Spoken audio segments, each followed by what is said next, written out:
Yes, it's all coming together. Oh, wait, hear me? Yep, we can hear you. Okay, there's like a X amount in the microphone on my Skype thing, so I had to make sure. Yes, one thing I've noticed is Skype will always have you on mute now, which is weird. It's like good. I don't want to hear my own voice. I know. I had to look for the Skype channel when somebody changed its name. I'm like, it's no longer the airship. What is the Skype called?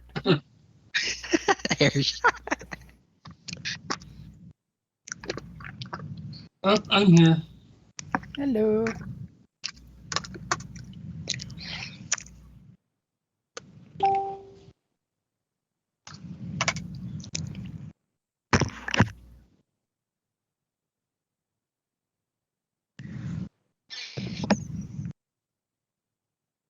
I hope everybody had a nice Thanksgiving. Oh yes, I did. I hope you guys had Thanksgiving as well. Mm-hmm. I'll keep quiet. Aww.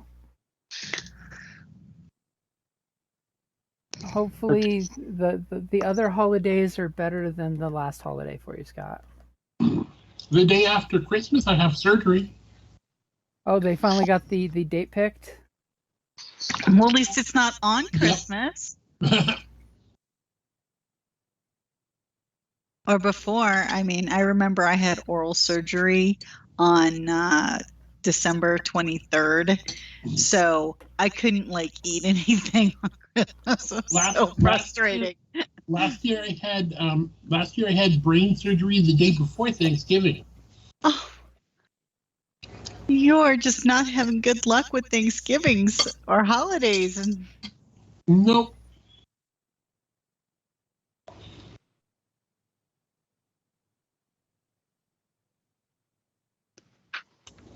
So we're just waiting on Joseph then.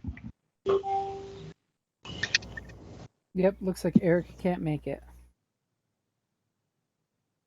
As we're all getting the instant Facebook updates. So I was thinking iPhone, and then I decided not to, just because of Android having the messenger bubble, and iPhone does not have that. The messenger bubble? Yeah. Like, I'm able to see your guys' the group chat, and I can move it around while I'm on doing other stuff. Oh, Mike, seeing how you use the Cowboy Bebop, have you watched the live action Cowboy Bebop on Netflix yet? I haven't. I didn't know about it. I think maybe I did, and I just forgot. But no, that sounds actually really good. I enjoyed it. I did. I still have to watch it. I mean, they obviously changed things, but they took storylines from the original show and adapt them to, so yeah, I thought they did a pretty darn good. I just don't like who they cast for Vicious.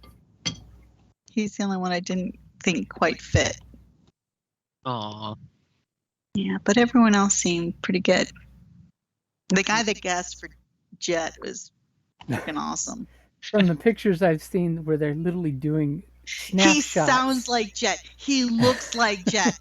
He's like, it's just, he's really, he was cast very well. It was a role he was born to do. I'm happy that there's a good adaptation now, because I remember watching Death Note adaptation, the live action, and it's just god awful. Yeah, but that was also only a movie. Yeah. So they have to condense a lot more into, whereas the Cowboy Bebop is a show, so they can, pace it, spread it out a little. Yeah, because Death Note, it was, my God, between the two seasons, it was a ton of episodes that all built on each other. Yeah, it was such a good story where it kept you like a intrigue. Some stuff kept you guessing, like what's going on, what is he thinking, what is he planning. Mm-hmm. And that one scene where he's like, they're watching him and he's just eating chips and at his desk and stuff, but then we get to finally see that the little phone is inside the bag of chips. So it was like, okay, that was cute. I like how they did that. Or how he had like that piece of paper ripped up in his watch. Uh-huh. And then when he touches, like everything came rushing back to him. I thought that was a really like. I would never have thought of that. It's called "This Is How You Find a Workaround for the Curse." Yeah, I think it's a little easier to do it if it's a TV show, Yeah. because you get a little bit more. And speaking of TV shows, this weekend, second season of The Foreigners. Yes, I'm excited. If you can't tell, I've been waiting years for that. I'm sorry, what was your question? Second season of what? The Foreigners. It's a show on HBO Max. It's from HBO Europe. Oh, It's awesome. I love it. It's Norwegian. It's really cool. It got like a 4-star rating. It is very Well, it's fantastic. Yeah, I it's binged a it great one day. series. And then my sister binged it, and she told me about it. So then I started it, and I just binged the whole thing. And then I finally got Jim to watch it, and sure enough, I binged it again with him. But second season's finally coming out. It's been years. I mean, it was already, waiting for the second season, then COVID, so that put everything behind. So it's a very well done show. But of course, and it's only like 6 episodes, because of course a lot of European series, they only have like 6 to 10 in their seasons. But the amount that they put in there is just phenomenal. I mean, and it's so well done. The minutia for this, because of course the premise is it's modern day, but all of a sudden, for some inexplicable reason, people from 3 different time periods in the past keep popping up, and they're called, that's what they call, they're called the foreigners, because they're from before time. So, and the 3 time periods are prehistoric, so cavemen, Vikings, and Victorian. And it's cool is because, after they introduce, yes, this weird thing is happening, then you jump ahead a few years. This is established. This happens, and what the society is like as a result. It's very interesting, and then it's basically a crime drama, So very cool. so that's where Saturday Night Live Caveman Lawyer came from? No. All right, It I might don't have. like this. What's that?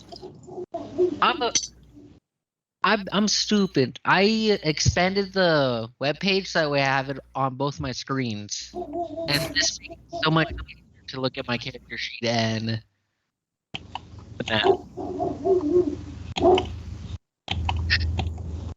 Somebody is very upset. Yeah, I should have figured this out like when I first got it, at least. Well, he meant the dog, but Oh. But you're kind of upset too, and it's okay. yeah. No, not upset. Just telling people she's here. He's saying, "But Dad, nobody's paying attention to me."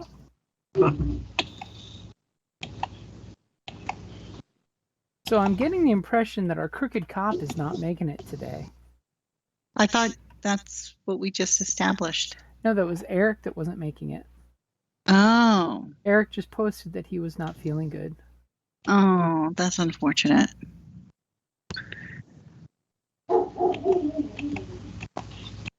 So as the canine unit goes through the precinct, and you're hearing the very happy dog bark and bounce around, because that's what one does. Hey, Spike, how's it going?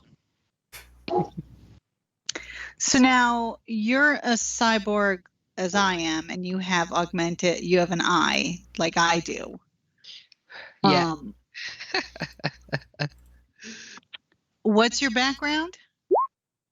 Background. I wrote that down. I know I did. His background is shadowy and ambiguous. Like, Oh, I'm a yes. soldier, but I come from cop family.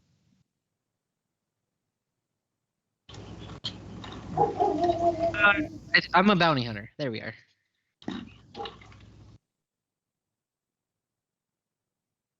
Bounty hunter. I wrote everything down, and I can't find it. Yeah, because I looked at your character sheet, and all I can see is the pictures. You don't have anything in the bio, so that's what I was wondering. Yeah. Hold up. I need to find the pictures again. Yeah, I could just go to your thing.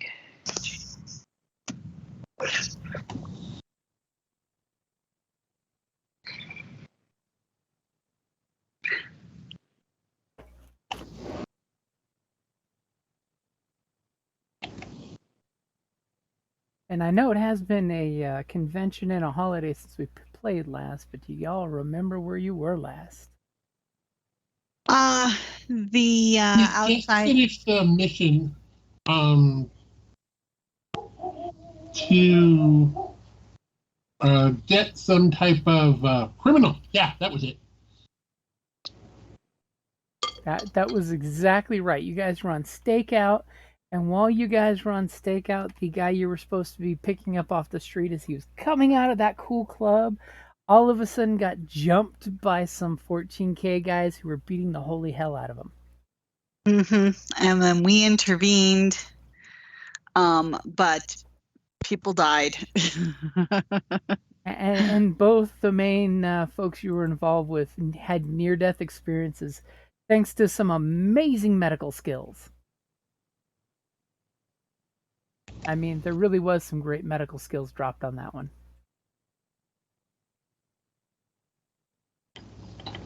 So between the precinct, or I should say between securing the prisoners, sending the ones that required medical attention, all of them, and getting back to your precinct, was there anything special any of y'all did?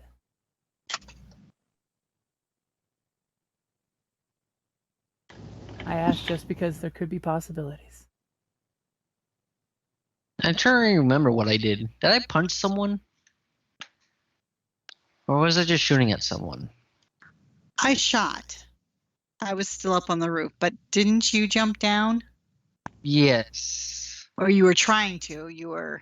Oh, that's the wrong street. Trying to give you a refresher by showing you the street. I think. Yeah, no, that's definitely not the right street. That's not the right street. There we. No, that's not either.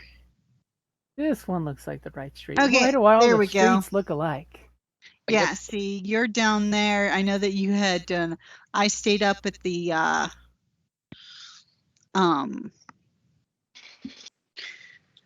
so I could keep firing.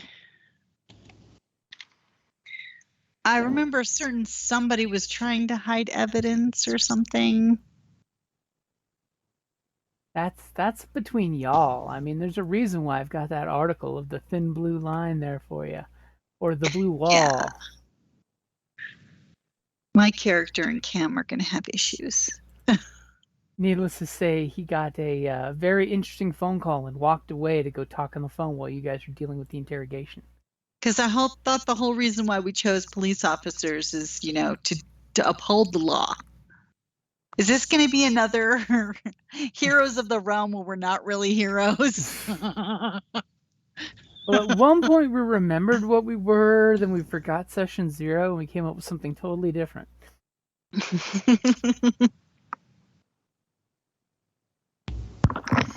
All from a certain point of view. I won't rat him out to AI, but or IA, excuse me. You mean AI, Internal Affairs? Yeah, so it would be IA. Uh-huh. AI. I know I reversed it. This is Android. AI means something totally different. Yeah. No, it means the same thing it means now. Artificial intelligence. No, apples instead.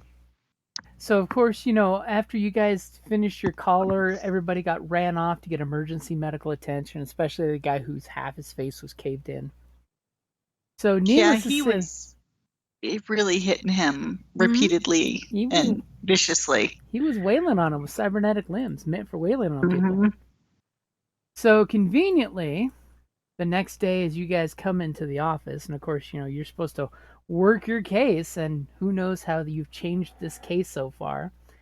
You guys come in, and both of the interrogation rooms that are catty cornered from each other both have the emergency medical life pods rolled into them, which you see your suspects hooked up with medical drugs being pumped into them. They're in this nice, safe cocoon iron lung type of deal that's giving them life readouts, and there's a emergency medical bioroid standing outside the office. So if either one of your inductees go into any kind of medical arrest, they can come in the interrogation rooms and help revive them. Which one of our characters was had basically interrogation skills? I hope it's one of the three of you that showed up to game today. Well, I mean, let's see here. Would that be intimidation? Skill. Which Investigate. one would that be? Because I don't have investigate.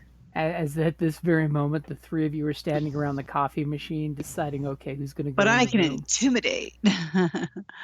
And you guys know standard procedures. Usually they have two officers go in and the one stand behind the transparent mirror, which everybody knows is a one-way mirror. Not to mention that this room is full of microphones and cameras. Gone are the days, with the exception of with our hacker, where all the cameras can get turned off really quick during interrogation. Mm. Wait, which is They interrogation? don't get turned off. They get turned into a loop and altered. That's what the hacker's for.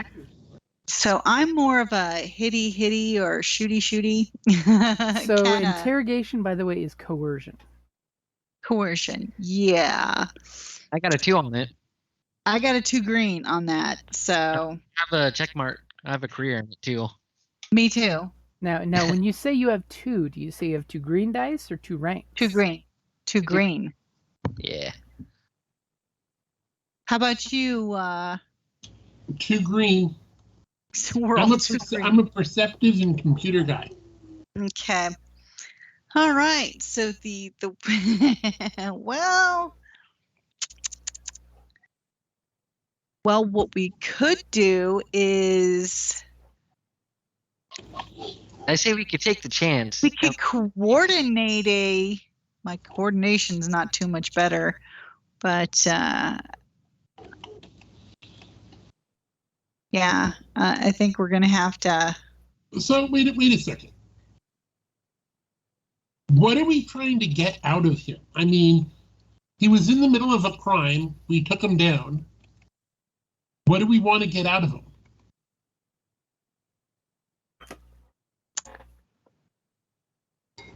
What do you know?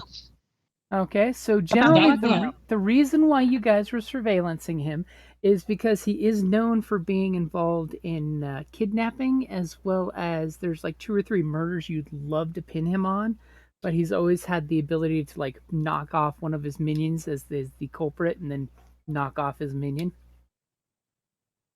Is Or the RICO Act still in effect? there's a kind of RICO Act, but it's really difficult to prove RICO nowadays when everyone's organized with everyone else. Gotcha. When corporations are corporations, they don't want people to do RICO. Mm-hmm. The president of the company does not want his mailman getting him arrested. Gotcha. All right. So, of course, Okay, so what's his legitimate cover? He really doesn't have a cover. I mean, if he has a business as his bio list, he has club owner as his bio. And that No. was his club that we. It's one that he does not personally own, but he's known to be listed as a general manager because it's owned by his Gotcha. organization. So of course, Okay, then. you're interested in talking to him for his involvement with the Scorpions, and you're wanting to know basically about the kidnapping ring that he's involved with. And Do any of us know anything about the streets? Hold on. Let me. as the streets need to be asked, "Hey, streets, do I know anything about you?"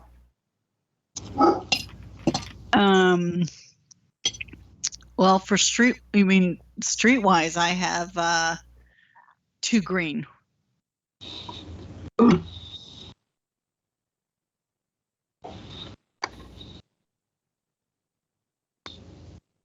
How about you? Which one was it again? Streetwise. Streetwise. 3 green. So Okay. he's slightly better. I've got 3 green as well.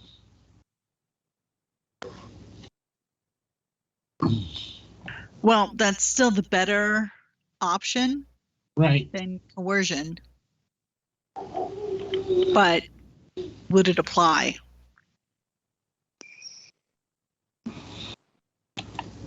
I mean, remember, don't get hung up on skills. I mean, you can always just go talk to the guys. I mean, and you also have in the other interrogation room his attacker, who basically is slightly better off than the other guy. He's got a face at least. And he was the one that was attacking. And he was the Our one that target. came in, right? The 14K lieutenant was, and from earlier the Streetwise with his tattoos, he's a high-ranking member of 14K. And this is the gunman, you said. No, this was the guy with the No, cybernetic the- arms who attacked your criminal that you were looking for. Yeah, he's the one who went and jumped the guy that we were looking for, and then tried to beat him to a paste. I mean, if it wasn't for the fact he's wearing a cybernetic face cover, you wouldn't be able to talk to this to this guy. Well, we could always do you can talk to us or we'll put you out on the street, Gambit. Hey, That's true. that's what deception's for. I mean, If we weren't there it's no deception. It's If no we deception. hadn't been there, if we had not been there, he would be dead. We saved a man. Exactly. And we're more than willing to put him back out there. Hey, Now, the Doesn't- deception part might be whether we let certain individuals know that you're being released is a different matter. it'll be a shame if they found out. Yeah. We wouldn't even have to tell people. They'd know. True. I'm sure that, with somebody, there's got to be people who are on the payroll, so to speak, in the precinct. and as you guys are all standing around the coffee dispenser, immediately you hear the slam of the outside door of your precinct, and you can hear the thundering lift shoes of your watch commander coming as you guys are cringing because you sense what's coming. I'm not cringing.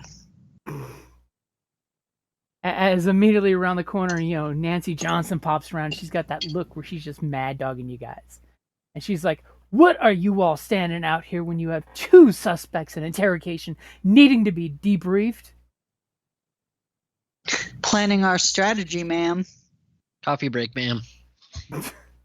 And she kind of like, she looks at Hell when she says strategy, and she kind of like nods at you and gives you the big chin smile. And then as soon as, he says coffee break, she kind of gives you bullet eyes. You're getting blue steel all the way. As she just looks at you all and says, "You 3, go do your job, and then come meet me once you have some information." And she goes moving off, and she yells at the Viroid dispatch officer that sits at the desk, and she says, "Hold my calls!" And you can hear slam her door, and it takes a real effort to slam an automated door. It's all right. As you're realizing she's probably having to deal with the paperwork of what all happened at your stakeout. But on the plus side, you guys Yeah, just the re-requisitioning of the bullets we put probably would take her like 100 pages. I mean, there should totally be an android to take care of that crap. All right. Okay. So, what does the plan? Rando and I go in while you watch from behind the mirror. Sure. Let's go. Let's do this. Show up our eyes. I can see your soul. Now I will introduce you to your soul.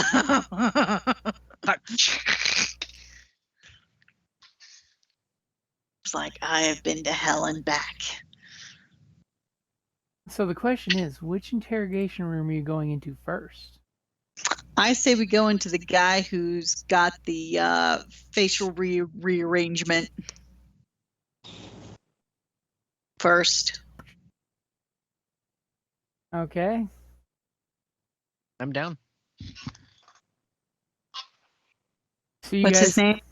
You guys come in the room, and Alphonse Esteban, we'll go with Esteban, is sitting there in his little, cryo tube looking thing, and you can see he's got this like blank cyborg face that's really just a face covering. Mm-hmm.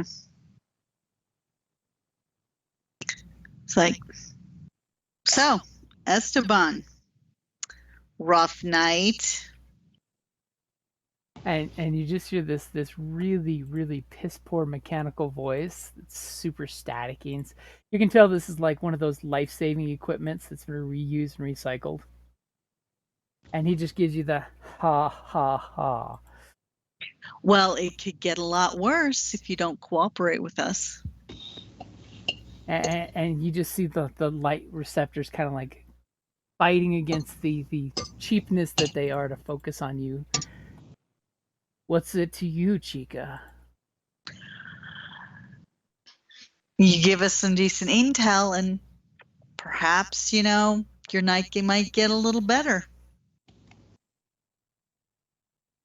I can fix you up, buddy. You're not looking too well. As he just, kind of mocks Randolfo, but if you get me out of here, my people will take care of that. I'll get a fine, cherry new little chrome body. And you know what? That bastard messes with me again, I'll get my chrome all over him. Well, first you've got to get out of here. And the only way you're doing that is if you give us some intel. And he just, I'm no snitch. I might tell you some information on one of my enemies, but I'm no snitch. Okay. I'm not exactly sure what we're trying to actually ascertain. Well, he's murdered and kidnapped people. So were we just trying to get a confession out of him? I mean, that would be great if you could do that. Yeah, that's not going to happen. How about why he was attacked? Yeah. What? That's just crazy talk. So then you know why somebody decided to use your face as hamburger helper? And tenderize it? And you hear this audible ... come from the mask of like he's choking back words. Care to enlighten us? That's just some business squabbles among associates. Oh, business squabbles. Yeah, business squabbles don't tend to end in, all out pummeling, they're usually handled in a boardroom. So perhaps you could try to just elaborate a little more. I don't know what corporations you've worked for, but I've seen plenty of board meetings where the board goes at it fist to face. Look, if we hadn't have happened to been there, you'd be dead right now. So I think that it would be in your best interest to be a little more cooperative. Or do you want another beating? Ooh. Oh, well, that, or we could always just let him go. And then, of course, maybe certain individuals might be aware of him being released. Okay, now are you going with coercion or deception that you're going to cut him loose? Well, it amounts to the exact same thing. So I'm going to go with coercion because at least that I have it's part of my career. Okay, so I'm definitely going to give you a blue dice because your partner there is throwing in with the whole "we'll smack you around" as he's on life support right now. Did I unplug it? Well, that would actually require someone to hack it or physically, because it's a sealed system. Yeah, it's self-powered. It works better that way. So because it's real hard to get nice taxis around these parts. Oh. So you ready? Yep, I'm ready. I mean, remember, you got 3 story points. Just gonna throw that out there. I'm not going to use them just yet. Okay. I should have used. Come on. As you take a point of strain, because you can almost sense at that moment that your watch commander's probably sitting in there with your partner behind the window. You feel that little bead of sweat there, a nice little bead of sweat. And he just looks at you guys and says, "You can't." He knows I'm lying. You can't cut me loose, and I want a deal. I want a good deal if you want me to talk. What kind of deal? I want full immunity. I'm literally laughing and I smack the table. I didn't know you were a comedian. As he's just like, then we got nothing to talk about. I'll talk to my lawyer. I know I got rights. Yep, and right now you have the right to cooperate with us. And you could just see he must triggered the mute button on his microphone, and it's just you see little mute button lit up. All right, let him stew in his own juices for a while. Wait, how hard is it to hack his system? Well, it's a standard hospital dealio. I mean, what are you Chat, going what do you to have in do? computers? In computers for hacking, 2 greens. And what are you going to use to hack him? Do you have any equipment? Only a true beans. Or are you going to just blatantly walk over to his pod and start jacking with it? Well, I don't have it, so yeah, I'm just gonna mess with it. Now, are we talking legit mess with it or just pretending to flip some switches? Legit mess with it. Yeah. He's just trying to see why it's, the mute is stuck on for some reason. I mean, I'm like that girl in Finding Nemo. Okay. So go ahead and roll your computer skills as you're going up and you're just like flipping switches and see if we can make him a Darth Vader voice. So take a point of strain as at one point you actually flip a switch and you hear his heart flatline. You're like, oh, turn that back on. Bip, bip, bip, bip. So with your 2 successes, what is it that you do to his pod? Or him in general, since he's in said pod? So, can I can I do multiple things, or can it be one? I'll give you one or two things. All right. Well, I'm gonna make sure that he's unmuted, and I'm just gonna. Is he like in a wheelchair, or is No, it like a? he's basically in a like think suspended animation pod with clear glass in front, so you guys can clearly see his entire from his waist up, and it's got basically like a dolly type of deal. Oh, so I can move it around. You could totally turn him around and make him face the corner if you wanted. Yes, do that. I mean, after all, I'm you just don't gonna want him to see what you're doing, right? Yeah. Bop, bop. Turn him around. Okay, and you've got his voice box, his modulator unmuted, because conveniently the doctors must have installed a button on the pod to do that, because your success says it's so. Hey, buddy, how about this? You just let us know what we need to know, like why you were fighting him. What else do we need to know? It was that. And well, if you can get him to confess to a crime so we can put him away, that would be helpful. Yeah. So this, like, look, let us know why you did this. Like, why are you beating him up? What happened between you two? Because if you don't, I'm just gonna keep on messing with this thing. I have no idea what I'm doing. I'm just here having a blast. Ooh, that's good. That's not a crime, but he might tell you that. I like that.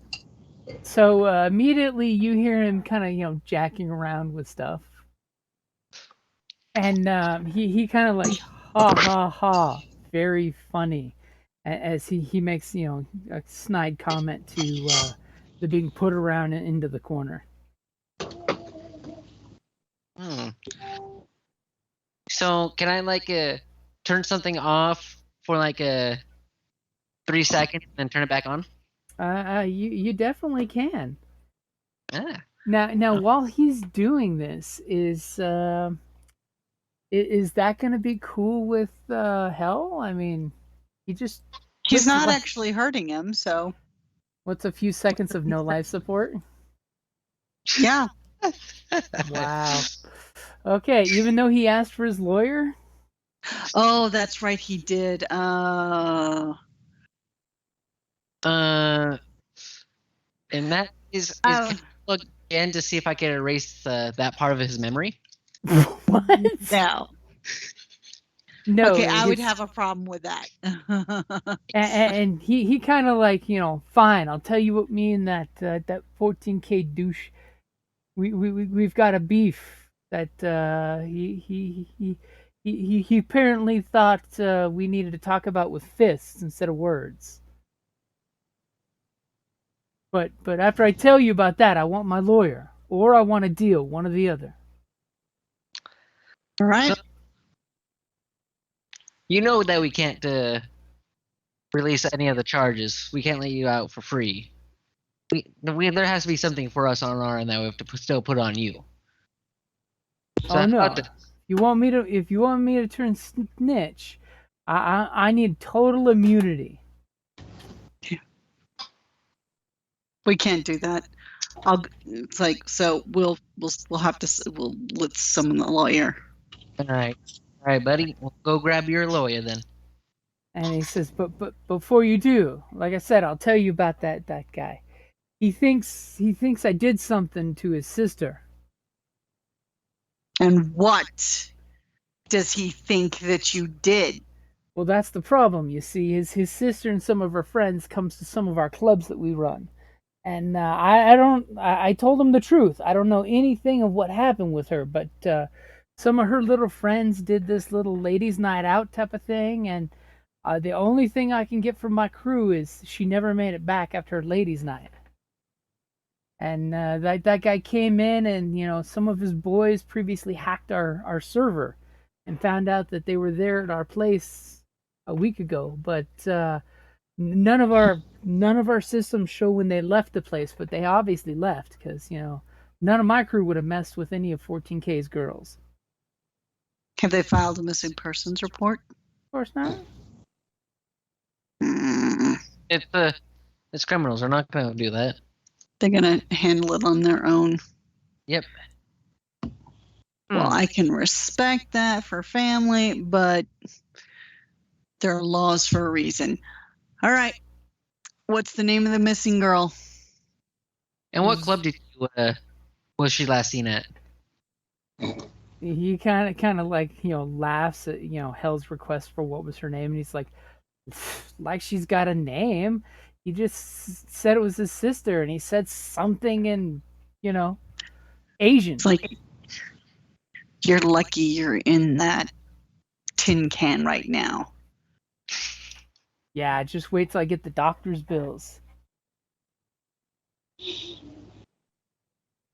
Yeah, $14K. You can try and get them to pay for it. They're the ones that did this to you.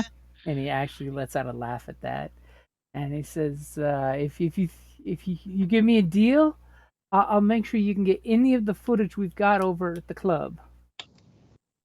And he kind of lets it slip since Rando kind of did the whole what club? He says, "Over at the Devil's Dance Hall."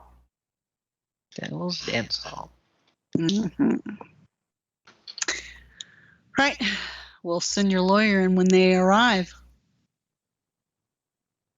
And he's like, "Good, don't hold them up, because my lawyer's on retainer. I pay lots of money for my lawyer." Yeah, whatever.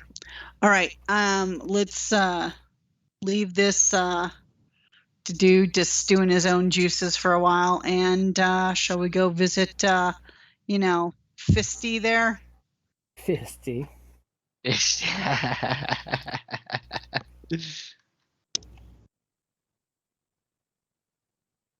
Okay, do you come out and talk, or are you just heading straight over? Before you do that, I want to make a perception roll and see how much I think he's still, how close to the truth he actually was. Okay. That's going to be against his deception. Okay, go for it when you're ready. Ooh. Okay, so as you were clearly monitoring, the whole thing, and you're looking at all the monitors, you got all the cameras lit up, especially since your cohorts there turned the fool around so you couldn't see him through the glass. You click on all the monitors so that way you can get everything on, and along with the other thing, we'll just say the other thing. As you're monitoring this guy and you're seeing his vitals on the vital spikes, showing his blood pressure and all that good stuff, you hear the interrogation backroom door close, and yes, your watch commander is standing there watching intently at what you and the monitors have on, and you're pretty sure from what his vitals were showing that he was being completely truthful, or he is really heavily sedated. It's a little of both, but you're pretty sure he was being truthful in what he said. But you notice the penitent stare of your watch commander. She's watching you and what's going on in the room of Rando, turning the criminal around to make him face the corner and playing with the controls of his life pod. I didn't hurt him. And she's just, got her arms crossed. She's got that look on her face, and she's slightly nodding her head no at the three of you. Thankfully, it's not just you. It's like he wants his lawyer. I thought his machine was acting up. Okay.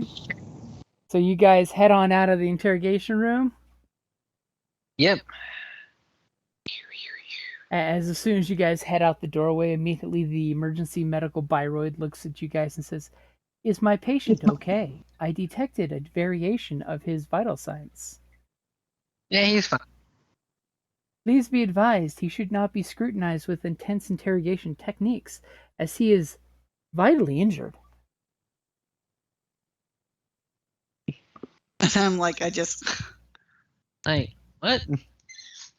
Probably had a hiccup or something. snort. Yeah, Whatever. he's been laughing the whole time. And immediately you guys hear the secret interrogation room's door open for the other side of the glass, and your watch commander's there, and she's looking at both of you guys, and she's got that subtle, so barely perceptive, or you wouldn't know it if you didn't know her, that she's shaking her head no, so slowly waiting for you guys to approach her and talk before she talks. How's it going, ma'am? Well, what do you have? Apparently, it's a disagreement regarding the missing girl. Has not been reported, but we do have a location as to where the last time that they were seen. Oh, so the guy that we're surveillancing for kidnapping and murder may be involved in kidnapping? And He claims not to be involved and not to have seen her, but you know, and she kind of knocks on the door where your third member of the party's still hanging in there, and she kind of calls you out there, Sherlock. Okay. And Ma'am, what ma'am? she looks, she glances back at you and says, Sherlock, what do your instincts tell you about this situation? Ma'am, I think he's telling us what he thinks we need to know, but he's not lying. She looks at you two and says, well, and she just lifts one eyebrow up. as far as I can tell, he's on the up and up, at least for that part. Yeah, he was really talkative about our suspect over here. So the other guy, we're interrogating him for kidnapping. Well, because of the fight, but he's for kidnappings. Well, yeah, the guy that's in the Life medical pod. Mm-hmm. Yeah, but the other guy who has the cyborg hands, basically, he's basically up on attempted murder at this point. Oh, because he tried to kill the guy that we were just interrogating. Because he thinks he thinks that guy had something to do with the disappearance of his sister. Okay. No, sorry about that. I just wanted to make sure that I'm still on the same page. Which would explain the vehement, just the absolute,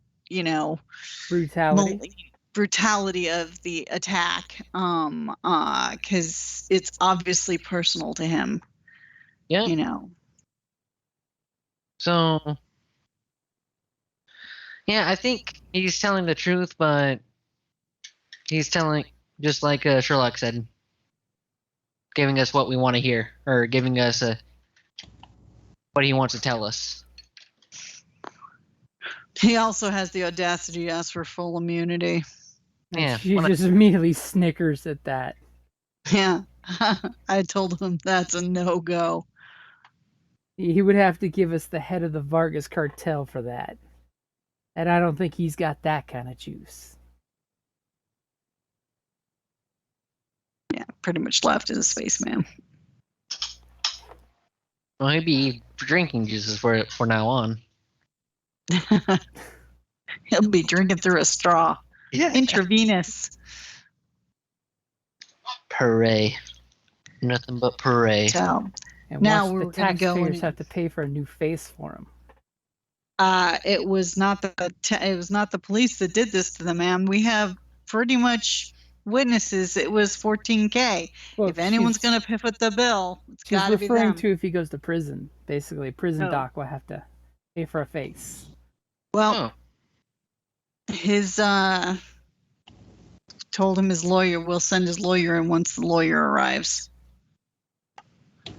So go ahead and summon his legal representative and let me know what you find out. And she kind of looks at Sherlock and she gives you this look that you're kind of not sure what she means by this look. And she looks at you, Sherlock, and says, and make sure this is all on the up and up. I want to make sure nobody gets to walk because of some technicality and she kind of glances over right at Rando. Police brutality.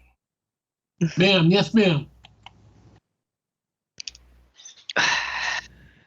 You got it, ma'am.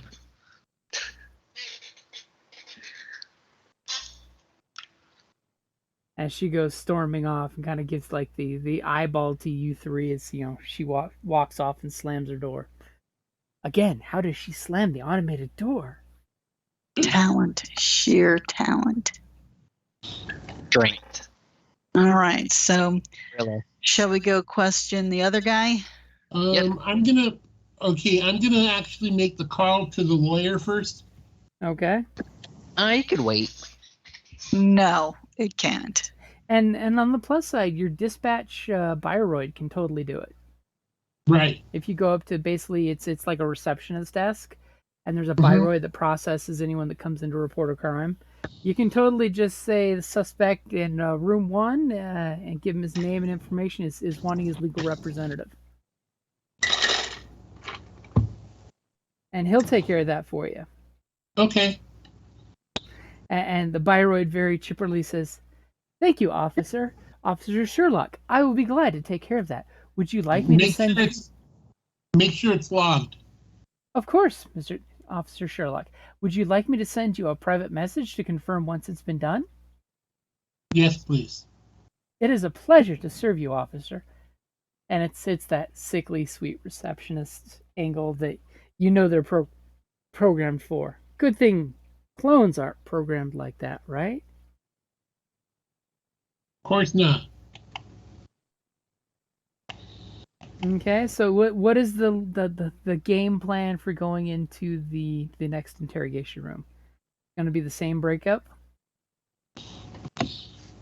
Are two cyber thugs going in, or are you going to mix things up? I think it worked. Okay, Yeah, so why not? y'all kind of give each other a nod and kind of go in both your doors at the same time. In sync. Bad Boys is playing in the background. Okay, and you just see that this guy of mixed Asian descent. He doesn't seem any one distinct lineage. It looks like he's probably got some Caucasian in him. He's sitting there. He's got a life vest on. Basically, it's almost like if you saw the second Star Wars movie, the Finn had on with the juice coming out of it for the back up. Basically, it's a little vest type of deal that's healing his bad wounds, and his cybernetic arms are hanging limp at his sides. They've been disabled. They've been disabled, and Safety precaution. And his feet are handcuffed to the table. He's got ankle cuffs going up to the little bar in the chair to keep him handcuffed and in place. Okay. Obviously, you can tell, when they processed him, they deactivated his cyber limbs. It's hard to turn him back on, but not impossible. Do we have his name? You don't. He has not given his name or been identified. So we have no idea, no intel on this guy other than that we believe him to be 14K. Does he have any tattoos or something? He has lots of Asian-inspired tattoos. And as your streetwise buddy identified, he's definitely a higher-up lieutenant in 14K thanks to the sleeve tattoos he's got. No non-member would be wearing those. And he's just got this stoic look at you guys. He seems to not be sweating much. Are you guys sitting down? Are you playing hard cop with one of you standing? What are you guys doing? Putting my right butt cheek on the table and looking at them. Like the whole leg up, butt right there, and just holding it. I'm going to sit down in front of him. And he just gives this like little sigh as he sees you guys come in and do your shtick. So, want to explain to me on what's going on between you two? You and he immediately whispers. The gentleman you tried to rearrange their face. He whispers something very quietly and hushed, and it's in a dialect of Chinese. You think? Do either of you speak Chinese? I don't think so. I do. Being a bounty hunter, I need to know like the basics, so I know a few words. So you know that he's speaking Chinese. That's about it. Yes. So with that, Is languages under talents or? Languages would be talents that you purchase, yeah, for additional languages. Okay. At this point, you Okay. guys probably don't know a word he's saying. let's see. However, if Sherlock would like, there's totally a translator program that could be turned on. It's basically the fancy iPhone translator. Well, actually, before I do that, can I look into the police system? If he's high up in the gang, we should like have an idea who he is. Nope. You should, unless he's really good at covering his tracks. Right. So can I do a computer's roll? You can totally do a computer's roll. Ready? Yep. Wow. Wow. Wow. So believe it or not, you were doing some amazing flippity flipping through the computer system, and not going to tell you what those 3 threats are, but something happened while you were web surfing. But yes, you find out who he is.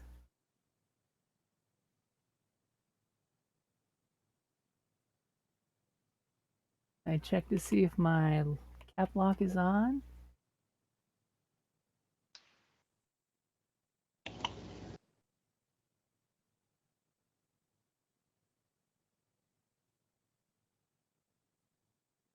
As you immediately pull up information not of the police nature, but of security clearance information. So basically, you find out that he is the child of a diplomat.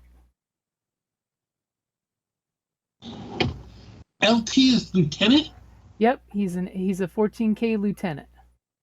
Oh, okay. And from what you get of your web search, you basically managed to pull facial recognition off like political posts, and you Right. find out that he's been to a dinner with the American president. Wow. Okay. Okay. And you did catch a pic that's about 6 months old when he came to town on a commercial airliner. Mm-hmm. Because there's that usual passport kind of deal where you stick at the booth and they take your photo and they ask you what you're doing here. And what else would you like for the triumph? Maybe there's a picture of his sister. Yeah. with him? Can I get his sister's picture and name?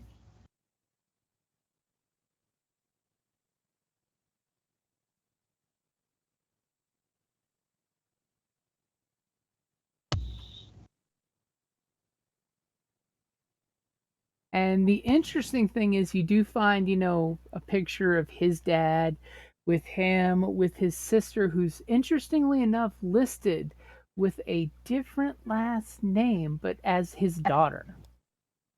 And Okay. you kind of notice that between the age difference, and you kind of like look in his bio, and you realize his mom passed away when he was like 5 years old. And little sister is from another mother. Okay. And is sporting a different last name, which is interesting. Right. Okay. So now that I have her name and picture, can I do one of those TV computer cop things and see if we've got her on? See if we've seen her any place public? Ooh, okay. Go ahead and give me another computers roll. As you are on fire while they're talking to him, and you're in the background, you see that they're talking, and he's like ignoring them, and he's throwing little one-liner words of wisdom in Chinese out. That your little auto translator is basically saying that the wind that flows through money flows like wind through one's fingers. He's throwing just little one-word Confucianisms. Right. As you basically find that she came to town about a month ago. And she has a very strong social media presence because, a Okay. very young 20-something, up and coming person who's got a dad who's a diplomat can totally have the famous social media personality. Right. And it kind of correlates with what you were told earlier that about a week ago, her social media presence has been blank, and you can tell that basically like her bot programs are running her account. So it's Uh-huh. doing like fake agitation of pulling a picture from a year ago and saying, "What do you guys think of this?" And from the post, you can totally read that it's just a bot posting on her social media account. And no fresh new content that has her in a picture has popped up in about a week and a half. Not a good sign. And as you do your thing, you see like traffic cams of her and some friends being stupid in a hopper, going into a club and then another club and then popping into somebody else's social media post, and then they just kind of disappear. Okay. Has she been spotted in any of the public cameras recently? Not since the week and a half ago. Okay. What type of camera coverage do we have on the club? The Devil's Dance Hall. Very minimal. It's almost because it's in one of the badder neighborhoods, and it's almost in one of those neighborhoods where anytime a cop camera gets put up, it gets torn down. Destroyed. Oh, I'm sorry. Did my hopper just run into the pole that your camera was on? Good thing the car didn't have a license plate.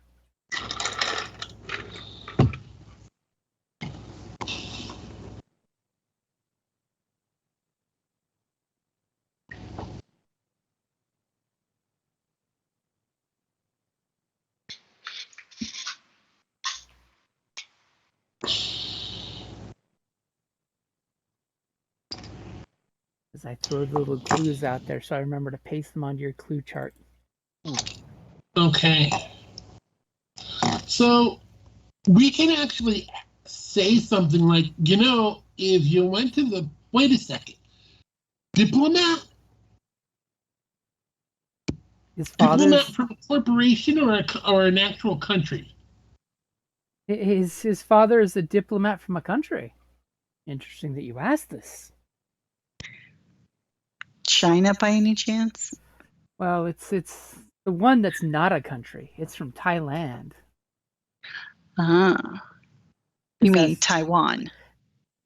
Taiwan, yep. According to China, it's not a country. No, according to China, it's China. From the country. The Taiwanese may disagree.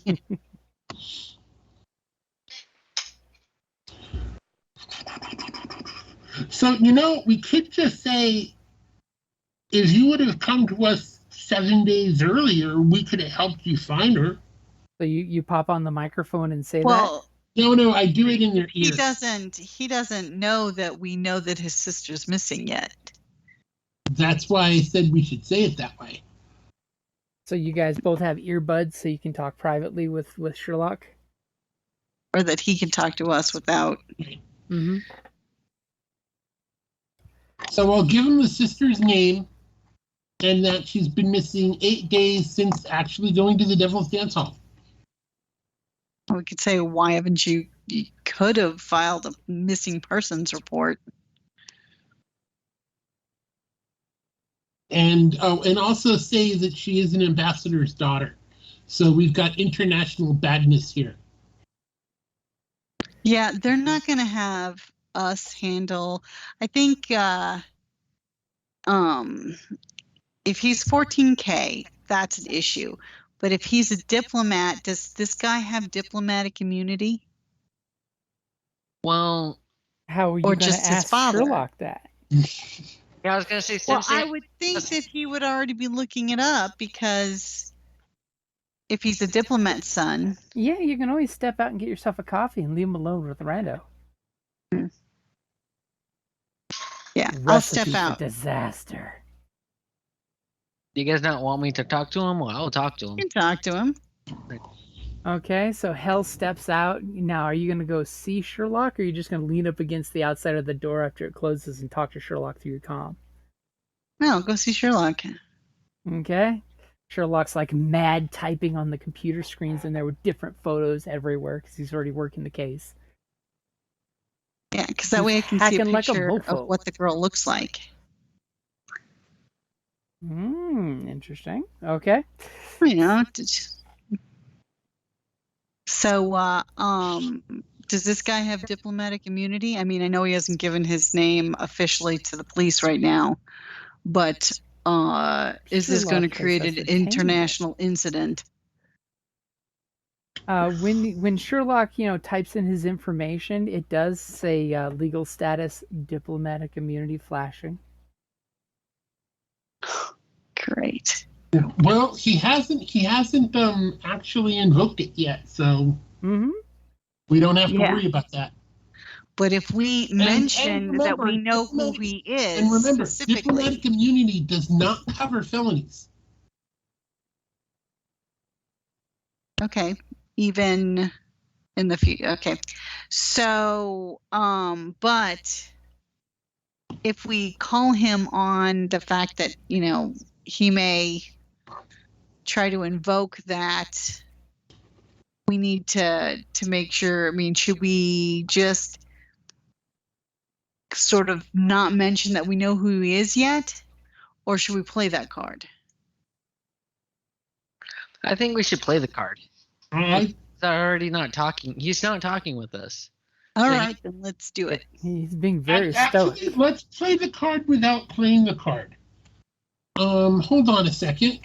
Why not just bring up his sister's name? Wait, well, we. No. Hold on. He wants to play games. Let's play games with him. Sherlock's like, this is an intellectual exercise. Let's enjoy this. I have a stratagem for this.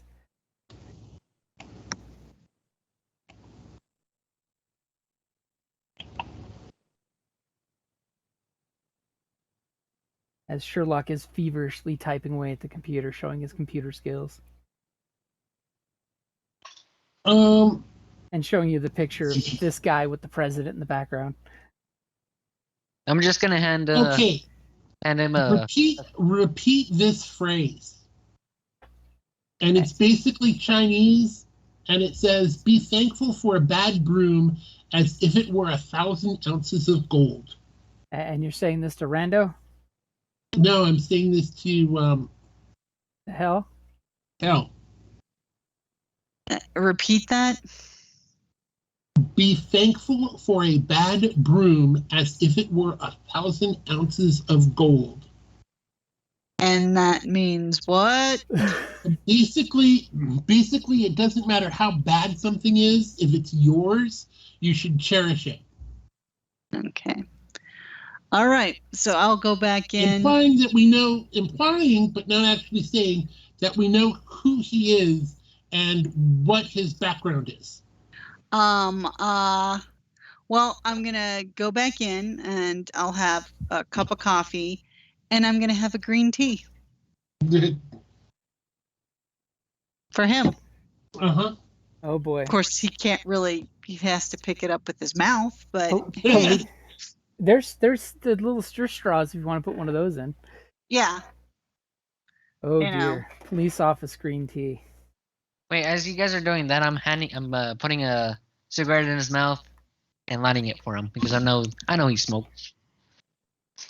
I'm the good cop. As he kind of just looks at you and gives you the nod, and when you get the cigarette in his mouth and you light it, he kind of like takes a slow, hard hit on that cigarette, and you're just like, wow, this guy smokes like a champ. As you see like an inch of cigarette ash, as he just politely kind of moves the cigarette to ash and make sure it lands on his leg instead of the floor of the table.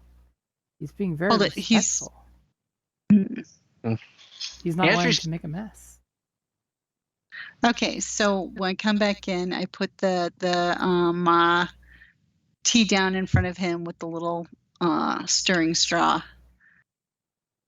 I sit back down, take a sip of my coffee, And then I'm going to repeat the broom saying. Interesting. Do me a favor.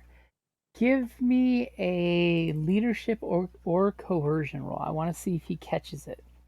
I'm pretty sure he does. Okay, let's see here. I'm thinking, well, we're going to go with coercion because leadership sucks. All right, are you ready? Yep. You're going against his vigilance. Okay. As soon as you say it, he gives this like shocked face for a second, and he kind of nods at you, especially for the green tea, and gestures to Rando to take the cigarette. It's an obvious gesture. Got that. And he gives this long, slow exhale up into the ceiling of light that kind of like gives this little fog bank, and you immediately hear off where Sherlock is, there's immediately a fire alarm going off. Because, we're not supposed to be smoking in this building. But it's not the first time. I'm assuming, Sherlock, you'll go ahead and mute the fire alarm? Yeah, I'll mute the fire alarm. I'll say no fire confirmed. As he kind of just gives this respectful nod to hell for the green tea, he leans down and sips from his little sippy straw. Very, very careful to make sure his arms don't bang against the table. Mm-hmm. And he says, be grateful for the things you have, for you never know when they will be taken from you. And he just kind of like looks off to the side and has this like shameful look. And just looks at Hell and says, what do you know of lost things? And he kind of looks at your cyber eyes. Like, I'm just going to say, I know loss. I mean, I'm scarred. It's obvious I have a history. It's like, but the question is, what do you do to find the things that are lost? I will do anything. And you see him like lean forward and both his cyber arms kind of like limply bang against the table. He seems to have lost his composure, and he's like, I will do anything to find what's lost. If you police would do your job, I would not have to be on the streets tracking these murderers and killers down. Well, these child snatchers. We can't do anything until we have a missing persons report. And we're doing what we can. Trust me, we were present to try and take one of them off the streets until you showed up. And he just kind of gives you this mocking look, like, are you kidding me? And I'm just staring deadpan back at him. As he looks at you and says, I'm not kidding. do me a favor, officer. Do a web search. Quindy District. Missing cybernetics. Dead youths. And tell me that you need a missing persons report. Well, to find a specific one. Now the question is, well, she's kind of put back on her heels there. Is Sherlock doing said search while he's back there? Take a look. I'm like, it's interesting how much you can find out when you know about a specific situation. Okay, go ahead and do your computers when you're ready, Sherlock. I got the difficulty in there with a blue dice for the mere fact that you have a police network. Oh! Wow. As apparently the bureaucratic red tape is like too thick. Wow, them some evil purples. As you get nothing over your ear comm from Sherlock. He's totally Googling it because that's who he is, but you're hearing nothing from Sherlock. I ain't got nothing. Like, well, we all know the systems have problems. some of us are still trying to fix that. Why don't you take this vest off of me, turn my arms back on, put me back on the street, and I'll take care of it for you. I'll give you a dozen more just like him in the same condition until I find out who I need to find. Hey, buddy, do you want to go to prison? Because how the Away law's from gonna prison. go, you're gonna go to prison. The guy that you're beating up is gonna get the money for all this, and you're just gonna make him richer and more powerful. Let us do our job, so that way nothing bad happens to you. Because once we do find your sister, she probably doesn't want to see her brother behind bars. Ooh, you just let that Oh, slip. He Slip did. of the He just dropped tongue. the sister. And he immediately looks at you with like cold steel eyes that you read nothing.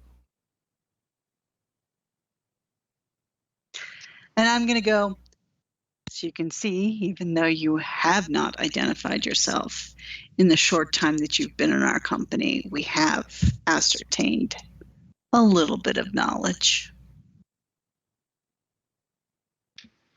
The only thing I can assume is that child snatching filth that I let live. And let me tell you, he is only alive because I chose to let him live. Had a loose mouth. Well, not as loose as you would think, even after the rearrangement you gave him. And you just see this like slight half smirk smile of pride and a job well done. But he's still got the cold, dead eyes to you guys.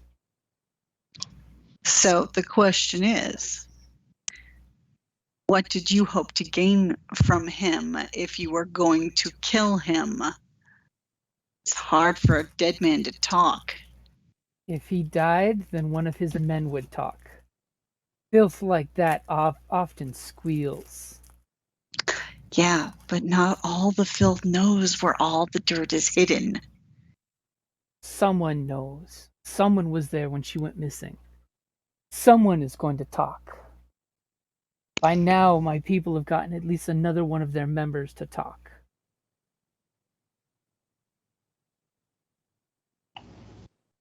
And he basically looks at Randolfo. Since you know so much, why don't you give me a pad and I'll show you what you seem to be inept in finding. A pad? You know, Like a pad of paper? PAD? No, PAD, basically a smartphone. Oh, Remember, the pads are PDA, basically a like personal digital assistant. Okay. The pads are basically Uber iPhone / Okay. iPad / laptop. Okay. I look at Hell, and we making sure that we agree on this. If he agrees to use a stylus with his mouse, then sure. But we're not activating his limbs, nor freeing him. You tell him this? Correct. Okay. And he just gives you a nod. It's like, we have protocols. Protocols are important. Yeah, I don't want to look like a. I want to make sure that pad doesn't try and, or I want to make sure if that pad tries to communicate with somebody that we aren't expected to, we know who that is. So I'm assuming Rando, that's your personal pad. I mean, it's. Yeah. So let me always make sure that. Do we have a clean pad we can give him? I'm pretty sure that there's a I want to call my lawyer pad in the interrogation room. Yeah, there probably is. Or Rando can totally give him his personal pad, so Sherlock can read his browser history. If you wish. If I die, delete my browser history. This is how you do it. This is where you go.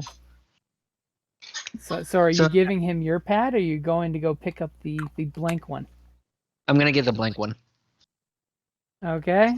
So you step out of the room real quick, and as soon as you do, he immediately looks at Hal and just kind of like puts on this millionaire Bruce Wayne look. And he just looks at Hal and says, "So, did you get your cybernetics in the war?" It's like, I served. Service is important. We are only as good as the service we provide those we serve. I take a sip of my coffee, slow and gentle like. Look at the tattoos. Do you see any military tattoos? From what Jim said, that they were predominantly 14K sleeves. But is there any sign of? I'm going to ask him. Did you serve? I served in a way. What way? I was a soldier in the Pan Pacific Army. And he kind of like. Is that who we were fighting against? No. Basically, it was Earth versus Mars versus Mars. the moon. Yeah. And he kind of looks at you and says, "Which side were you on?" Basically, the Pan Pacific Army was a coalition of China and a few of the Asian countries that were supplied by China weapons. So a local person to New Angeles would fight for. I don't have it in notes here. You would have probably fought for Earth. I fought for Earth. And he kind of gives you this nod with respect, nice slow blink to it. "I see you have found a new master to serve." And he kind of looks at your badge, gives you that obvious glance that he means that you're now a cop. And I just kind of he's trying to goad me, and I'm like, but it's like, family comes first. And when you say that, he deeply bows and says, "I could not say it better." And just then, there's all kinds of families. And just then, Rando comes walking in with the police precinct pad. It's all beat up, broken. It's got cracks in it. This is what happens when you let the crack addicts play with your pad when they go to jail. Oh, God. Yeah, I believe that. And you put it down in front of him? Yes. And then I get the stylus and put it in his mouth. And conveniently, since it is the precinct's pad, Sherlock has full access of seeing what's been said or done on the screen next to him. Yes, it's totally slave to your computer behind the screen. And he just looks at it and says, "Voice operation." And he spits out a slew of numbers in Chinese and Mandarin. And he throws out, some computer talk of proxy server 545. Yes, Sherlock is getting all of this information at the same time as he's saying it, and immediately goes to basically some deep in the network, in the network, a proxy server for holding photos and information. Think of it as like the non-monitored Pinterest out there on the dark network. Oh, shit. Here we go again. As he basically then gestures for you guys to take the pad and hit the open button. All right, I'll do that. And as soon as you do, all of a sudden this scene of like pictures come popping out of the folder and populating on the screen, and it's just like horrible stuff that you're looking at. So, and we're talking bad stuff. So these extremely graphic photos are going to require y'all to make a discipline check. Okay. So give me your best discipline against a very hard time of looking at some very graphic pictures. You'd think my discipline would be higher. You'd think you would have put points in it, but obviously you're the type of soldier that goes running off to do her own thing. Okay, so you make your discipline check. So you're looking at these very graphic pictures, and you're just like, you're totally pulling a Zoe from Firefly, all business, not affected, but secretly you're taking 2 strain. Because you're slow. I'm why are you- pulling a story point for my discipline roll. Oh, that was Rando that did his. Okay, I thought that was Uh-huh. yours. Okay. No. Shit. So Oh, that you didn't. Oh, that I is with the did. upgrade. Yeah, that's with the upgrade. So Rando manages to pull off the straight face, but takes 2 strain because he's just like, ew. You know, you're having to strain yourself to keep composed. Great. Now I start having PTSD. Whereas Hell sees these photos come blasting up, and this is worse than some of the shit you saw in the war. I mean, you saw some dirty shit in the war, especially when they started using clone, Biroid versus Biroid shit in the war. And this was worse than that because these bodies are not just murdered; they're mutilated. And Sorry. yeah, go ahead. Can I autofill this? You can totally autofail for this if you'd like, because I was going to ask for your roll too, since you're seeing it in your booth. Yeah, I'm just gonna autofill. Take one of the trash containers and throw up in it. As you guys, both Hell and Rando, are hearing upchuck sounds coming from the glass, as Hell kind of like, leans over to the corner and does a polite, turns your back to him. I'm assuming you don't want to like puke on the floor. You'd rather puke politely in the garbage can. Yeah. Okay, Hell, right? Hell, talking to you? Yeah. Okay. Mhm. So you take a point of strain as well as you realize that this is some dirty, nasty shit. And the thing is, we're seeing like young teenager bodies, and that's what's Ugh. really throwing you guys off. It's not just soldiers or adults. There's some young kids that you're seeing like arm was ripped off, obviously cybernetic because there's lots of tendrils of things that were pulled out, Uh. and you're seeing this list of like 18 bodies that were horribly mutilated and not a stitch of chrome left in them. And obviously, when you look at these pictures, you're assuming it's some kind of cyber snatcher operation. And Lovely. with Hell being visibly upset like that, with her, politely standing over the garbage can, punching the wall because she lost her shit, puking straight down into the little can that's there. He kind of I looks. didn't puke. Sherlock puked. I No, puked. no, Hell, you failed your save. You puked Oh. too. Oh, You didn't okay. succeed your save. Oh man, coffee coming back up is going to be even harder. That cheap powder's, creamer. Ugh. It's lumpy going in and lumpy coming out. As he kind of looks at Hell for her lost composure, and he gives you this nod of appreciation. Nasty. And now you know why he deserved a savage beating, if not more so. Can you prove that he's responsible for this? Give me 5 more minutes with him, and I'll get a confession out of him. Beating a confession out of nobody ever solved the thing. You Just would be makes surprised. certain people feel better. Anyone will confess to anything under torture. From what my organization's discovered, if my sister is not found soon, her body will be being found within the next 2 to 3 days.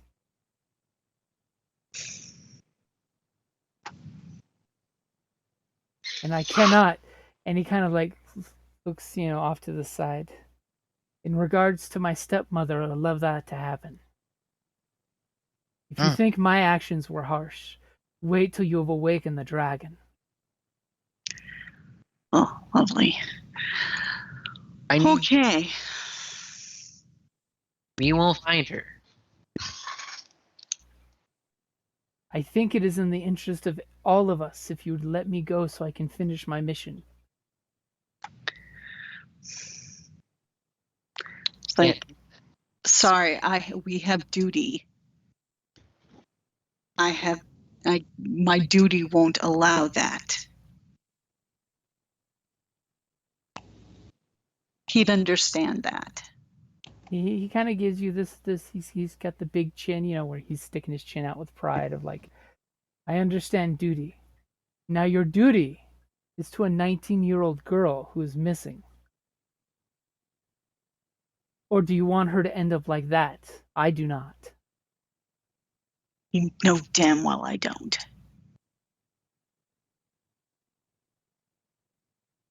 I did just lose my cookies. These scorpion kidnappers are known to do this to people.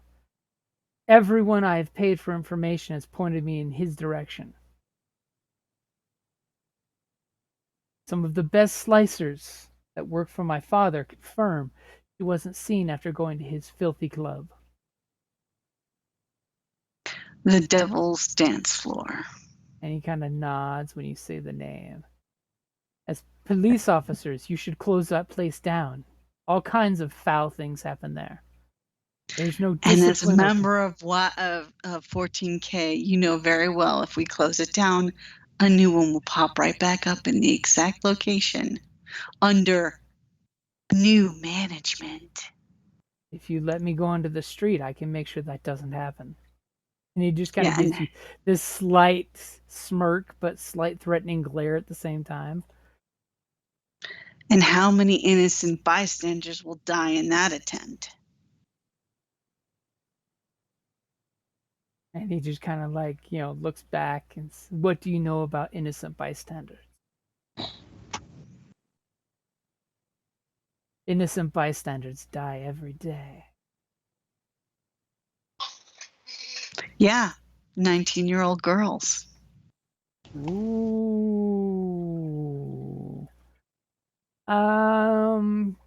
Do me a favor. Ooh. Roll20 just did a thing. He can't pick and choose. No, a bystander is still a bystander. You're absolutely right. I'm giving you a free upgrade. Give me either a coercion or deception. When you popped off with that, how to the bone do you want to hit? Well, it'll be coercion. Okay. I'm not trying to hurt him so much as point out the fact that any one of those bystanders could be somebody's 19-year-old sister. You ready? Yep. Fuck. Oh my God. So you throw that out there and it hurts. You see him physically flex, but he doesn't lose his shit or say anything. Trust me, with a success, he would have probably tried to kick the table in half. Mm-hmm. And I'm not specifically, it's just when he callously said that, innocent bystanders die all the time, it annoyed me. As he just kind of looks at you and says, how about you look into these killings, and then I might talk to you more. Yeah, you got it. And I'm just gonna say, I'm gonna get up. I'm gonna make yourself comfortable. Comfort has nothing to do with why I'm here. But know that the clock is ticking. Yeah, it is. I'm just gonna leave before I lose my cookies again. As you glance back and see a week old corpse laying in some dumpster. Oh. Feels that powder creamer. I did not need that image. Back. Exactly. Okay, so Rando, you staying in there with them, or you heading out with her? I'm heading out too. As soon as I exit out, I kind of move to the side, put my hands on my knees, my head down a little, and just kind of lean your butt against the wall for balance. Exactly, I'm just gonna go up to him wow. We pissed him off at the end. And did you leave the pad in there, or did you take it with you? I take it with me. Okay, I figured I'd ask since you didn't say. Yeah, I'm just gonna say we need to find her. And by the way, for the record, Sherlock, you know that the site that he went to was basically just a off-site storage server. So it was just holding these envelopes under a number account, so there's no real way of tracing anything other than there's the pictures. All right. And there's conveniently, he didn't open it, but there is a timeline of rough estimate for the disappearances to when the bodies were found. And it seems to correlate to about the 2-week mark, though a lot of the folks seem to have not been reported missing. There seems to be a theme. Mm-hmm. It's everything for me not to go back into the room with the first guy and just beat the living shit out of him. I'm gonna. Or let's just head down to the club, the Devil's Dance Hall. See if there's some video evidence that we can find there. Yeah, if we can get their basically CCT Then we can information, then under see where she went. has that one guy's lawyer? Okay, he's not going to give up the CCT footage. Sherlock conveniently got a ping on his pad saying that the lawyer has advised he's received the message. Please do not say anything to the police. And your position in the queue is 37. I'll be to the precinct where you have been arrested in exactly, and it's like 12 hours and 42 minutes and 77 seconds approximately. Please continue to maintain a silent demeanor. Please pass this message on as lawyer to client confidentiality. He's not going to give up the CCT footage, and I'm wondering what the chances are of getting a warrant for the all we've got is another criminal thing that he's involved. I've got an idea. Let's show him these pictures and see what he does. Except for we can't. Why not? He's called for his lawyer. So he at doesn't this have point, to talk. interrogation, Let's just showing him something. And also the medical the medical well, the medical guy. The medical Byroid is still standing out in the hallway. Yeah, and he said that we're not supposed to be interrogating him. It would be he upsetting. said rough interrogation. We're not even talking to him. Go for it. You go in, Sherlock. Although, wait, James? Yeah? I want to make a what would it be? A knowledge roll, police procedure to see whether this is legal or not? Yeah. Just an average knowledge check. Okay. Tell me when. Go ahead and roll when you're ready. It's fairly legal as long as you don't ask any questions. You can no longer ask questions. You can walk in there and let him know about his lawyer. That totally would be a good opening as a cop to walk in there and say, hey, by the way, here's the message, and you can play the message from his lawyer and then conveniently show him the pictures while you're there. Oh, they just happened to fall out on the table. Ooh, yeah. Go Sherlock. You got this. Dramatically arranged. That is what I will do. Okay, so Sherlock, you go in the room and you just advise him that his lawyer's been contacted, right? Right. You play and also that it'll be here. They'll be here in whatever time it is minus whatever time it's been since we've gotten that message. You know, only 12 hours and 35 minutes away. Because you can totally ask him if he wants to go wait in, general lockup, which you do have a private cell that's empty in general lockup. Well, he's still medical, right? Yeah. Okay.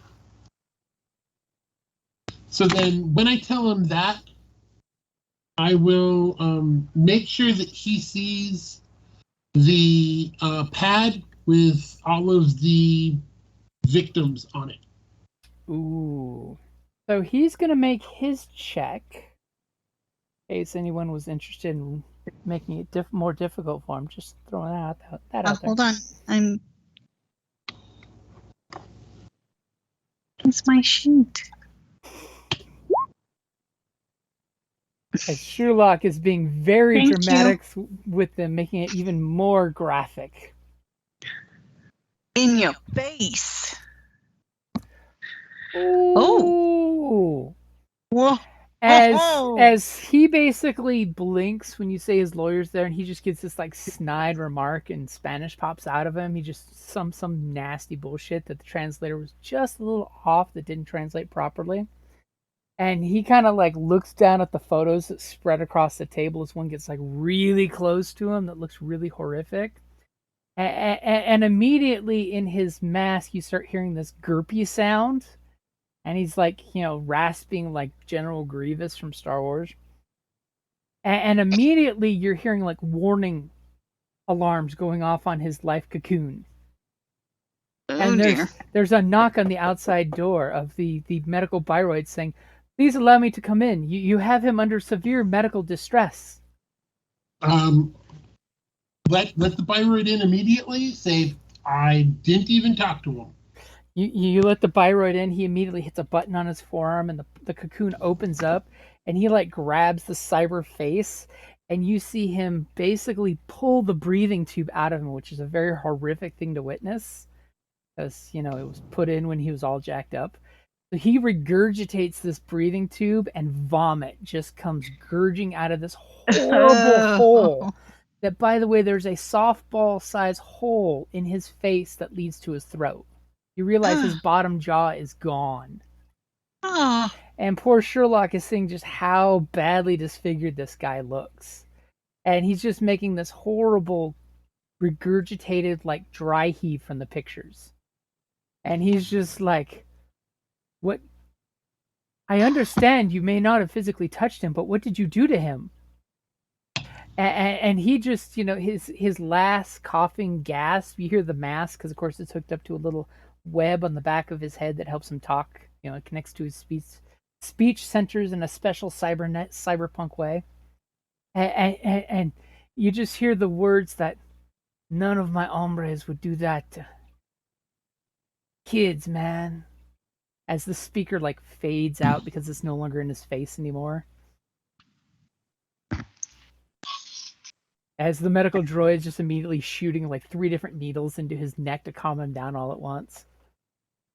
And you guys in the hallway are just like seeing the effects because the droid didn't close the door, and Sherlock was like, "Oh my god, look at his face. He looks worse too bad we can't get any information from your club, which was the last place she was seen." And at this point, you see his eyes kind of just roll back because the sedatives he's been shot up with are immediately taking effect. Mainly because he was in a breathing tube and he was exasperating. A good way to drown quickly. As the biomed droids just looks at you and says, "Please, sir, you must discontinue any interrogation until he is stabilized. I will notify you when he is safe to speak." I'll walk out. As this guy, if he's Can you lucky, give me an estimated time of recovery? I believe his recovery time will be 2.5 hours to 4.5 hours, depending on how his body metabolizes the sedatives. May I be allowed privacy with my patient? Absolutely. That includes any video surveillance, please. Is that procedure? Hold it. No video surveillance. Well, it's just the medical droid wanting doctor-patient confidentiality. I mean, that totally could be a thing, but you could totally legality your way out of it of just saying, "Nope." Yeah. Nope. Okay. With this case, we want to make sure that he doesn't have that we have a record of all medical treatments in case he disputes it in the future. Oh, that's a good one. And he just gives you a nod, like, "Very well then. Please allow me privacy then with my patient." Absolutely. I will have to re-administer the breathing tube, and he whips out some, his hand pops out some horrible-looking appendage that you're just like, oh God, that's going in his mouth. I'm leaving. As it's spraying disinfectant on the vomit all over the tube. Ugh. Cyberpunk Star Sands. And you come out, all three of you are out in the hallway, and you're all having this like tense moment. The pictures are still on the table, I take it. No, you would have No. picked them up. Yeah, I'll pick them up. You scoop them up. Okay. So you three are standing out in the hallway, kind of rough moment. You're all got your gumption a little ungumpshed. Poor Sherlock's got a little vomit on his shirt. Poor Hell's got a little vomit on her boot.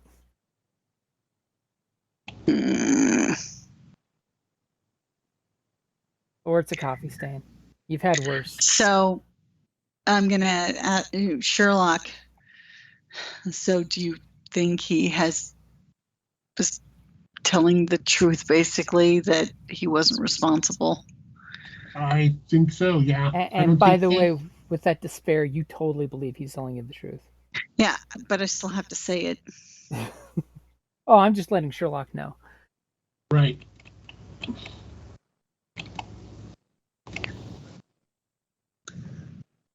It's like, great. So other than the location, we have no other leads at this point. How far away is Well, we've got two different ways we can work this case. We can go to the location and work our way out, or we can take a look at the victims that we already know about and see if there's a pattern. Let's start with that, but we need to really move quickly because Right. she's less than 2 days if what they said is true. Uh-huh. Hey, how far away is the club? So the club is in a very bad part of town. I will go ahead and pop you back over to the map.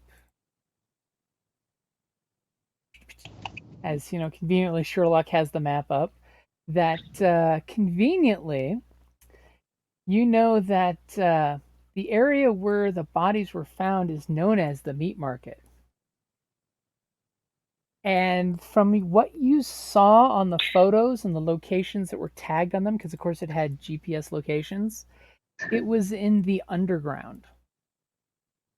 Underground. So basically, like if you've ever seen Demolition Man, you know how you had the people on the surface and the people in the sewers? Yeah. Most of New Angeles has an underground because the city's built layer on layer on layer on layer. And there's some layers that are basically below street level. And basically very not good part of town. Like, Golem Grove is okay because that's where all the knockoff Biroids are built. So it's a lot of like 9-to-5 workers. But the meat market's a rough neighborhood. And the further south you go in New Angeles, the rougher it gets.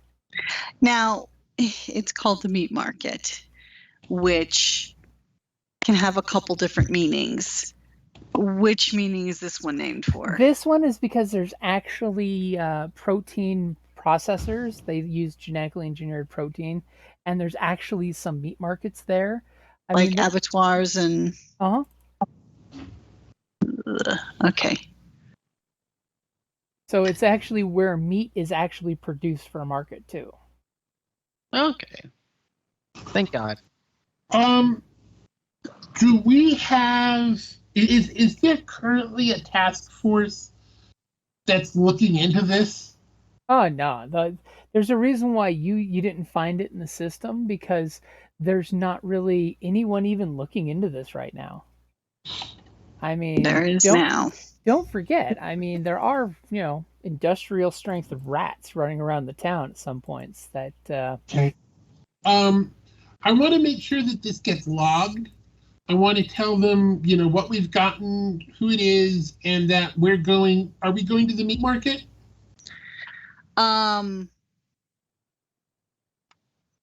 Well, it's either the meat market where the bodies have been located, or we go to the dance club. Right. Which one? I say the dance club because there's the meat market's going to have so much carnage. Right. Okay. And we have a time frame for the current for that guy's sister, as opposed to the ones that are already dead. We can help by finding the one that's possibly still alive. Okay. So I'm going to enter it in the system, make it priority. And then so if we're not back in how long, it'll warn people. I mean, you could easily get to the club and back in 2 hours. I mean, Okay, so let's make it 6. okay, so that way, in case you disappear, your watch commander will get something from you guys saying, "Hey, Well, if we died, here's where we went." Get there, do some Right. investigation, get back. Yeah. So you're not gonna sounds go good. see your watch commander first? Of course, we're going to stop it on Oh, our way yeah. out. She did say, "See me after you're done interrogating them." Mm-hmm. Oh my goodness. Okay, so you guys, is like one person gonna go in there, or all three of you guys gonna go in there? All three of us. Yep. She wants to speak to all three of us. She Okay. didn't specify a specific person, so Well, you can know whoever wants to take lead on the investigation can do the talking too. Or you guys can all three come in there. well, all Her three can. door is always open, except when it's not. Okay, so immediately you see her like typing away like crazy on her computer. She's got her special VR goggles on that she's doing a bunch of stuff in there. She's pulling up articles. She's doing lots of data entry. And as soon as you come in, she pulls off her VR goggles and kind of throws them down. Not quite haphazardly, but kind of with waiting to hear something. And then she just leans back in her chair to receive the news. Well, basically, give her the rundown of what we've discovered. We know who the guy is, why he attacked the other guy, our suspicions, and the fact that we would like to head down to the Devil's dance floor to see if we can pick up the missing girl's trail. Because if we can find her, and so if we can lead to, solving all these other parent serial murders. And she's giving you this nice affirmative, okay, I like where this is going. 3 things. And she just kind of like glances at you all, waiting for you to get silent and not move, wait until somebody fidgets, to get her dramatic moment. She's like, Rando or any one of you ever pull any stunt like this again, I will have your badge. And she flips a button underneath her desk, and on a little holo display, it shows Rando turning the pod around and facing the corner, and he's futzing with buttons and switches. I was trying to charge his life pod. It was beeping. And she just gives you this look, like you just see nostrils flare. You almost think maybe silence is better than what you might say, though silence is worse, always worse. You never let the anger build up. You say that. She just looks at you and says, "The adults need to speak. Go wash the coffee cups while I talk to your partners."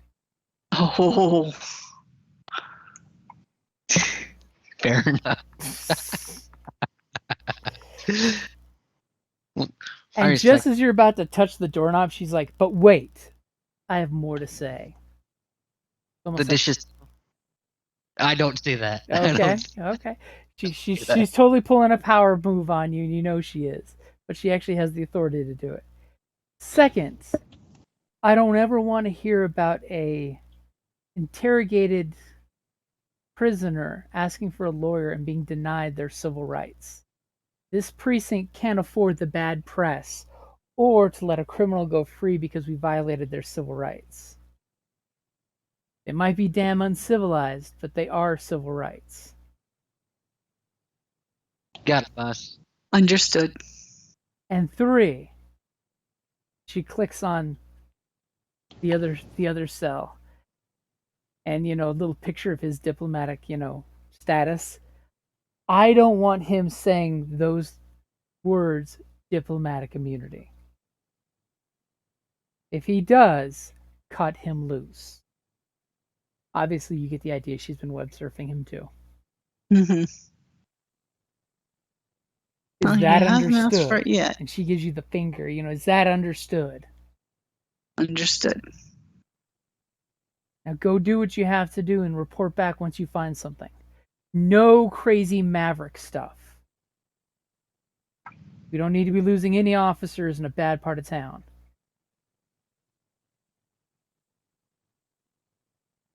Understood? Got it, boss. Ma'am, yes, ma'am.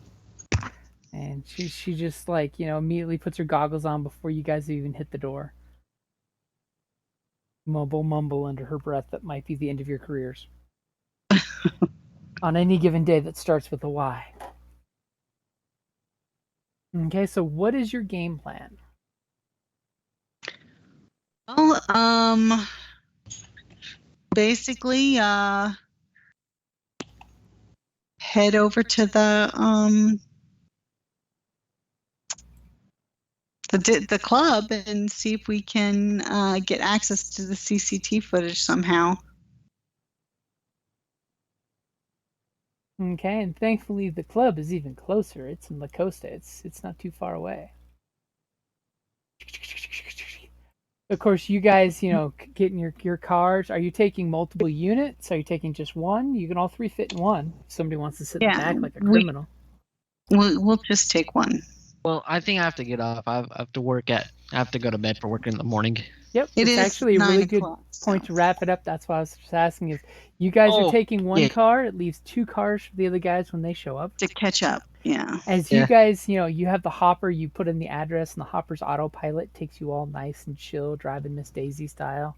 As you pull up out front this club, you see there's this horrible, looks like a dancer girl sitting, it's like almost like the back of a pickup truck dancer girl with the devil hand out holding her. She's like dipped back like she's in a margarita glass, but it's the devil's hand, and he's just got like this lewd tongue.